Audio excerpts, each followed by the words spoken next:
வணக்கம் மக்களே. இன்றைக்கி ஒரு சூப்பரான வீடியோ. என்ன வீடியோன்னு தெரியுமா? பாருங்கள். இது என்ன கொடின்னு தெரியுதா? பாருங்கள், வெத்தலைவள்ளி கிழங்கு. இது என்னடா கோணியில் இருக்குன்னு பார்க்குறீங்களா? ஆமாங்க, நம்ம வந்து இது எப்படின்னா ஒரு சீசனுக்கும், அதாவது ஆடி மாதம் நடுவாங்க. நாங்கள் கொஞ்சம் ஆடி மாதம் முன்னாடியே நட்டுட்டோம். ஆடி மாதம் நட்டுட்டு கரெக்டாக வந்து 6 மாதத்துலேருந்து 8 மாதம் இந்த கொடி வந்து தானாகவே வந்து காஞ்சிரும். அந்த டைமில் வந்து நம்ம கிழங்கு வந்து ஹார்வெஸ்ட் பண்ணலாம்.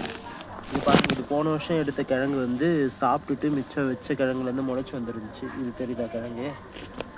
அதுதான் வந்து நட்டு இப்போது கொடி வந்து ஏற ஆரம்பிச்சிருச்சு.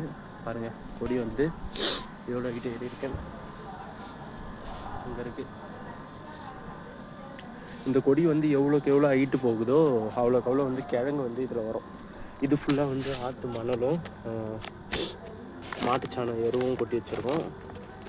இந்த கோணியில் கீழே வரைக்கும் வரும் கிழங்கு. இங்கே இருக்குது மண், இங்கேருந்து இது வரைக்கும் கிழங்கு வரும். கிட்டத்தட்ட ஒரு 5 கிலோலேருந்து 6 கிலோ ஒரு கிழங்கு மட்டும் வரும். நாங்கள் வந்து இதை வந்து ஒரு 2-3 இடத்துல நடுவோம் சூஸ் பண்ணி. வாங்க இன்னொரு இடத்த காட்டுறேன்.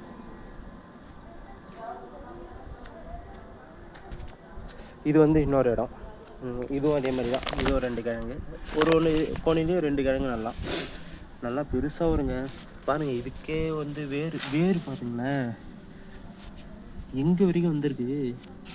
நானே இப்போ தான் நோட் பண்ணுறேன். கொடி ஏறிது தெரியுங்களா?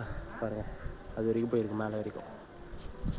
இது ஒரு கிழங்கு. அப்புறம் இங்கே ஒரு இடம். இது கொஞ்சம் பெரிய கோணி. இதுலேயும் கொடி இது ஏற ஆரம்பிச்சிருக்கு. நமக்கு கொடி எவ்வளோக்கு எவ்வளோ ஹைட்டு போகுதோ அவ்வளோக்கு எவ்வளோ நமக்கு வந்து கிழங்கும் பெருசாக இருக்கும். பார்ப்போம், இன்னொரு 8 மாதம் கழித்து பார்ப்போம் இதோட அறுவடையை. ஓகே மக்களே, பாய் பாய். அடுத்த வீடியோவில் பார்ப்போம்.